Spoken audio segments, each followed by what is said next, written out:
প্রেমে সফল না হতে পেরে আল্লাহর কাছে চিঠি, অর্থাৎ শুনেছে যে পাগলা মসজিদে দান করলেই সেই দান কবুল হয়ে যায়, বা পাগলা মসজিদে দান করলেই সেই দান আল্লাহর কাছে গ্রহণযোগ্য হয়ে যায়। সেজন্য বাংলাদেশের এক নাগরিক সে তার ভালোবাসার মানুষের কাছে সুন্দর করে চিঠি লিখে তারপরে সেই মসজিদে দান করেছে, চিঠির ভিতরে টাকা দিয়ে মসজিদে দান করেছে যেন তার ভালোবাসার মানুষকে পেয়ে যায়। ব্যাপারটা খুবই আজব বা খুবই হাস্যকরও আবার রহস্যজনকও।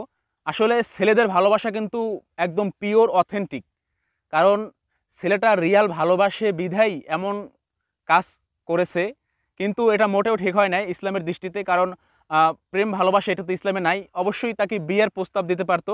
যাই হোক, আমি এই ছেলেটাকে আমি ব্যক্তিগতভাবে দোয়া করব, কারণ সে মানে প্রেমের অর্থাৎ প্রেমের একটা উজ্জ্বল নক্ষত্র, প্রেমিক হিসাবে উজ্জ্বল নক্ষত্র।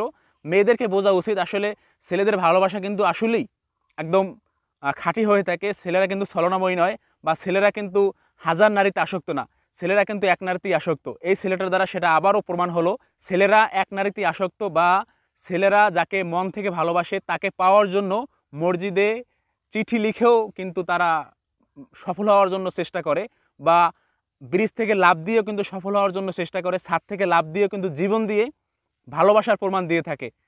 তো যে মেয়েটার উদ্দেশ্যে চিঠিটা লিখেছে, অবশ্যই মেয়েটার উচিত মানবতার খাতিরে ছেলেটার কাছে গিয়ে মাফ চেয়ে তার ভালোবাসা গ্রহণ করে বিবাহ বন্ধনে আবদ্ধ হওয়া।